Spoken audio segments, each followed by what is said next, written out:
What up, YouTube? It's your boy Big Cool coming to you from Colossal Boxing Talk, and today I'm here to talk about some fights that could be made in 2016.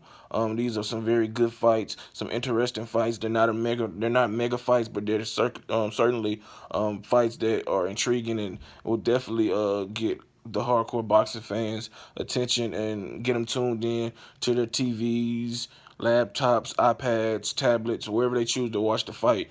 Come 2016, 2015, we're winding down. We had a great year. We had the Mayweather Manny Pacquiao fight. We had the Canelo Alvarez Miguel Cotto fight, and a whole bunch of other great fights that happened.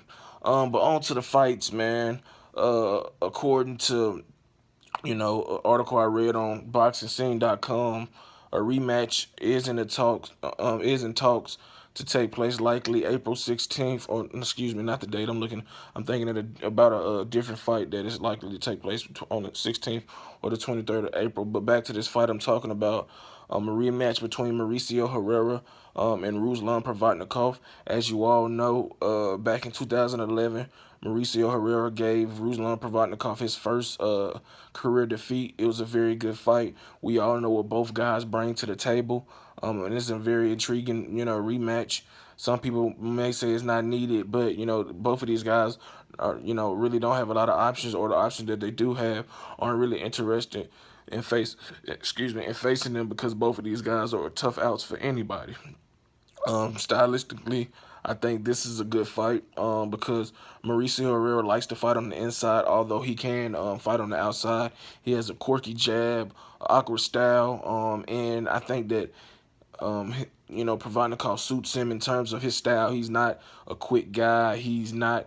He doesn't really have the best footwork, but he's strong, has a great chin, will and determination, and he's an all-action fighter. And like I said, they put on a great fight the first go around.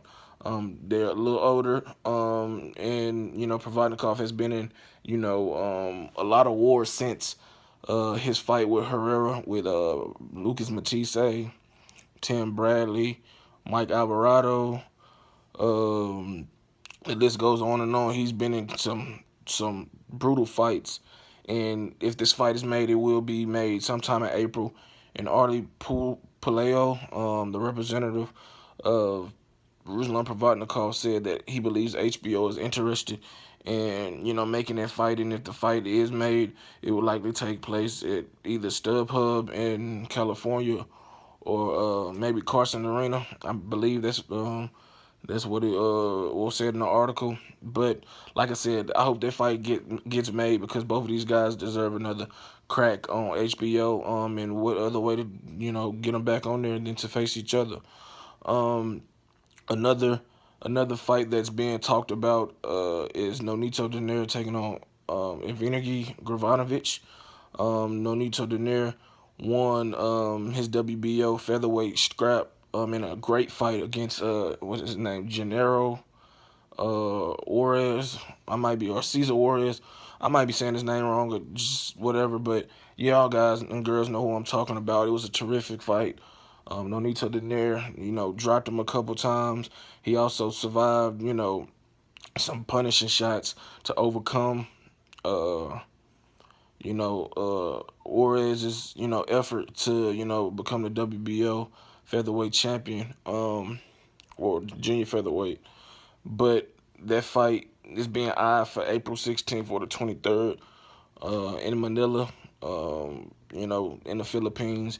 Nonito Donaire is of Filipino descent, and he's ready and willing to face whoever it is the top ranks lines him up with. He signed a 3-fight deal, for the upcoming year. And like I said, Nonito rededicated.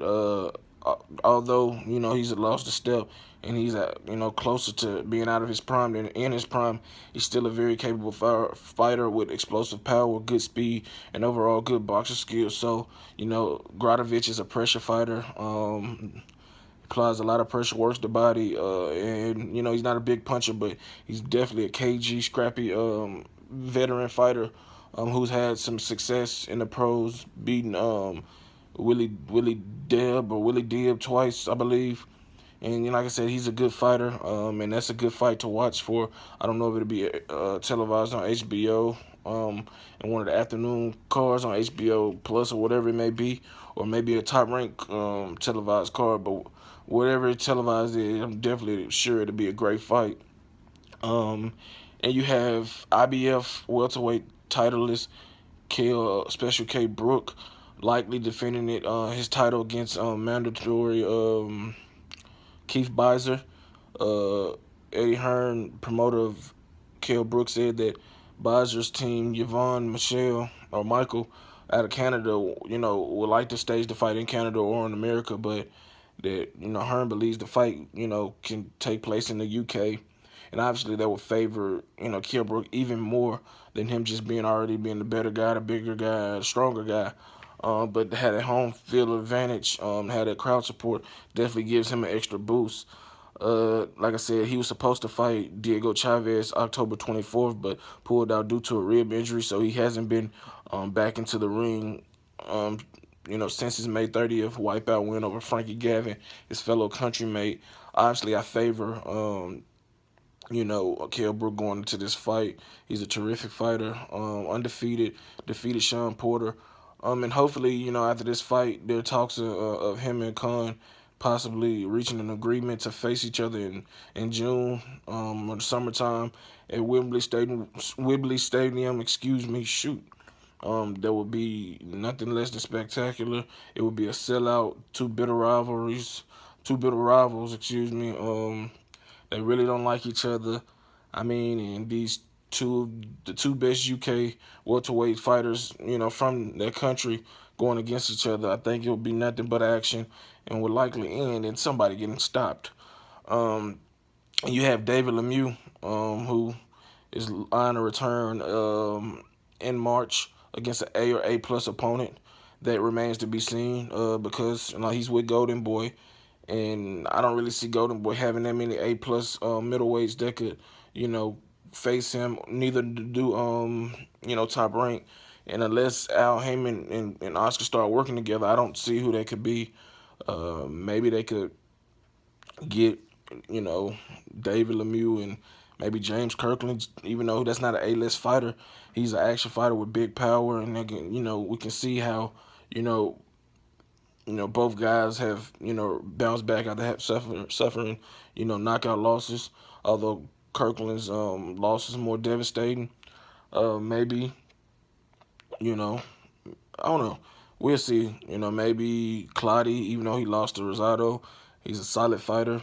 I really don't know, but I hope that they're true to their word and get him in there with somebody who's of quality. Doesn't have to be an A plus guy.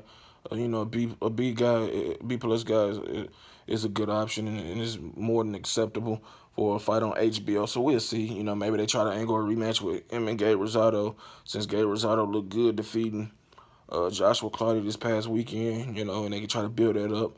Or maybe Andy Lee. Andy Lee suffered a defeat at the hands of Billy Joe Saunders, or maybe Billy Joe Saunders get the call, because I don't think he's obligated to anybody. So any one network. So maybe Andy Lee or Saunders can get the call, or Kirkland or Clottey, maybe Rosado. But we shall see what happens with that. But that's just a rundown on some of the breaking news.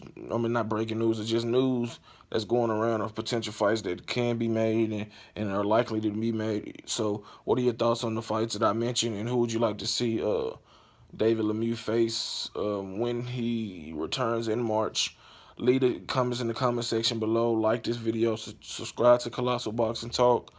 Follow us on Twitter at Colossal CBT. Follow us on Twitter at Colossal CBT and Instagram at Colossal CBT. Head over to Facebook and like our Facebook page. And keep supporting us. Share this video, like this video, subscribe to the channel, favorite the channel, tell a friend and tell a friend to subscribe to Colossal Boxing Talk. Until next time, I'm out. Peace.